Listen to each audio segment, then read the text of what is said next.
Once you're on your quick start screen, go to create empty project. Let's add an instrument track. Click on this plus symbol here, instrument, and I'll add the default SI electric piano for this example. Hit create. Now on the top right here, I will see this option called custom. After you click on it, you will see more sub options, and I'll click on keyboard. Now if I left click on these notes, it will play out a sound. On the right here, you will see take all keystrokes. I click on that, and now you can play these notes using your typing keyboard.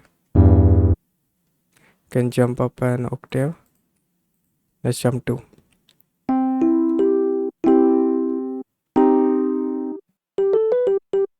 You can turn on hold to hold the note. If you turn hold off, it just plays the notes as staccatos. You can also record whatever you play as Midi.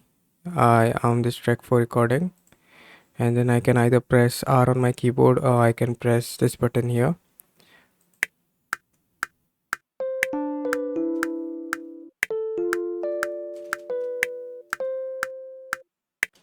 And I'll turn arm off and I can play this back.